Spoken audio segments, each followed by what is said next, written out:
Oh, cheer up! Come on, put on a smile! If you want to aggravate an already upset INFJ, stick to these easy phrases and you'll be well on your way. With the deep understanding that they can't look to others to resolve their emotions, INFJs don't expect others to cheer them up. Yet, that's not to say it's not easy to do. Welcome, or welcome back, psychos! In today's video, we'll be discussing 8 easy ways to instantly cheer up an INFJ.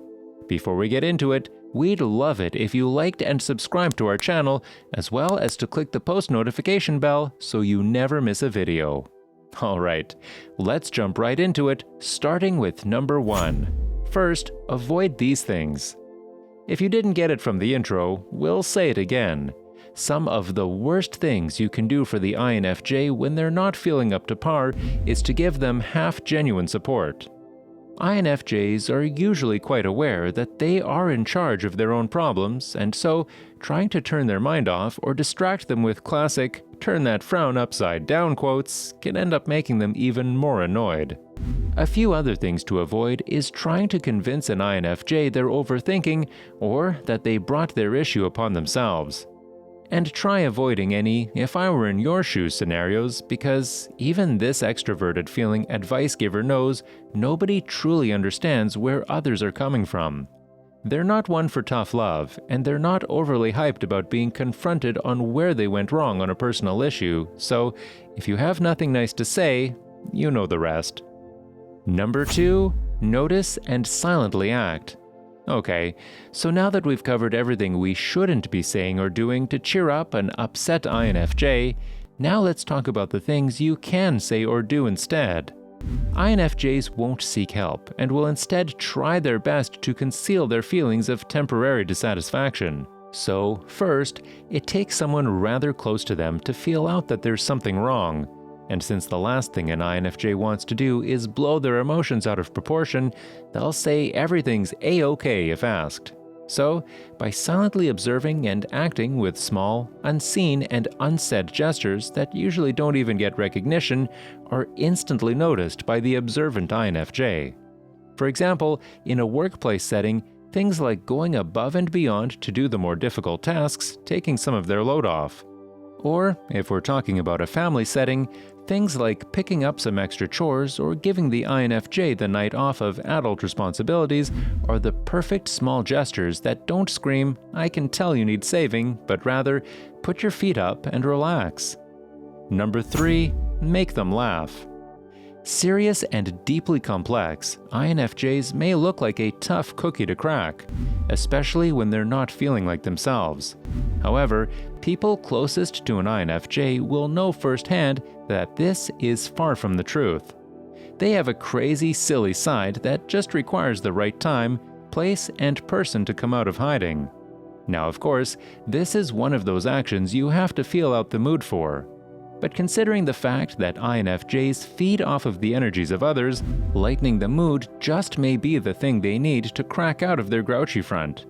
Silliness, intelligence, and dark humor are typically considered the weak spots to the INFJ's inner lighthearted spirit. With that being said, if someone's humor involves making fun of others, or even playfully criticizing the INFJ, they can easily become uncomfortable and uninterested. In fact, the wrong joke can change an INFJ's entire mood for the worse. So, when approaching this already risky tip, a rule of thumb is no teasing or bullying, just fun-loving, witty humor. Number 4. Listen. Being the advocating type they are, INFJs are known to be great listeners. Yet, unfortunately, as a result, this personality type is often stuck being the open ear on the other end of a conversation. They're rarely given the space and patience from others to unleash their complex thoughts and ideas that are in constant flow.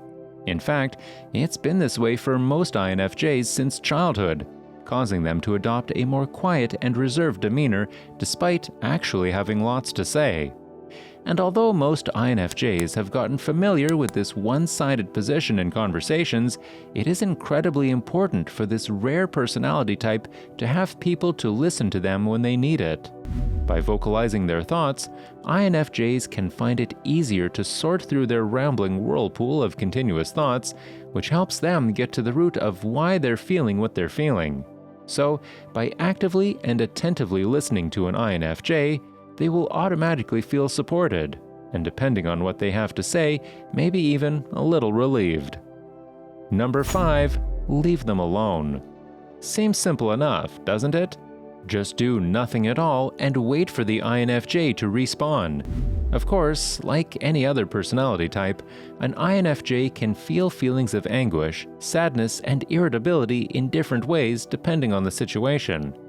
However, one common denominator each situation has is the INFJ's need for some alone time to process.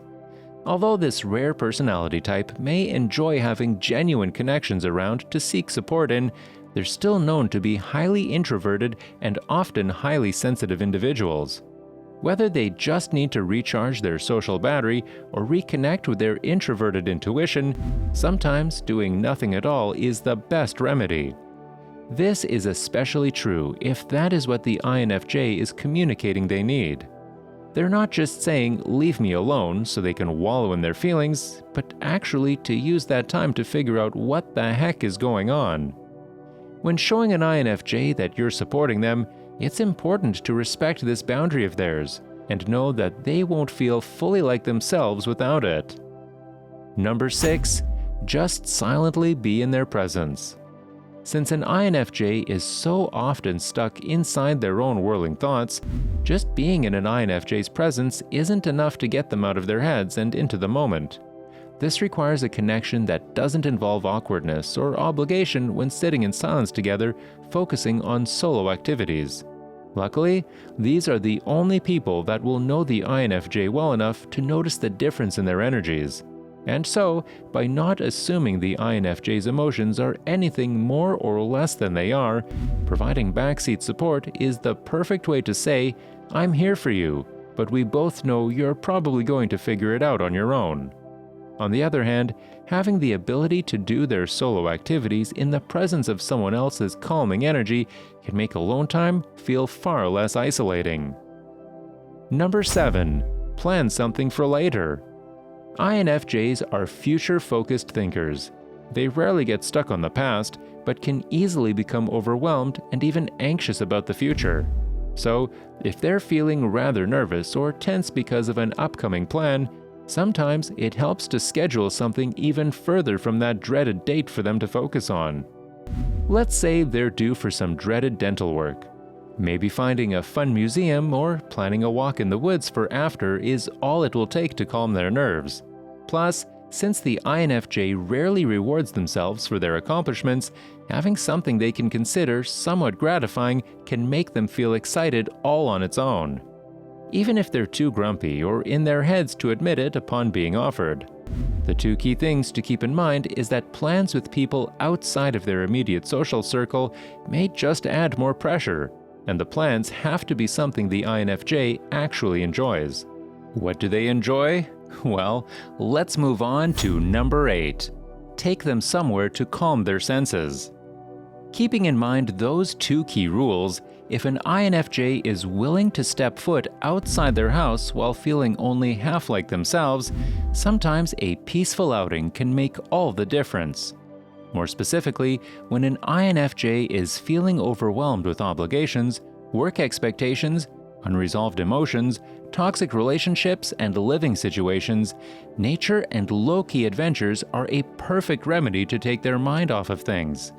Maybe it's something simple like a silent walk in the forest, a challenging hike, a day at the beach, or even a long drive. Anything that requires just enough attention to not wander off into thought is good, but anything in nature is best. In fact, most INFJs have an incredible love for nature of all kinds and don't mind visiting their favorite spots of beauty by themselves. So, even just reminding them of these simple pleasures they can do alone can make their alone time much more fulfilling. Oh, And if it's a romantic connection, simple gestures such as offering a shoulder rub or running a hot bath can instantly make the INFJ feel 10 times better. All right, psychos, that's it for today. Before you go, let us know in the comments below if you think these 8 things would cheer up someone with the INFJ personality type. Also, make sure to leave us a like, share with your friends, and also subscribe to our channel so that you never miss a video.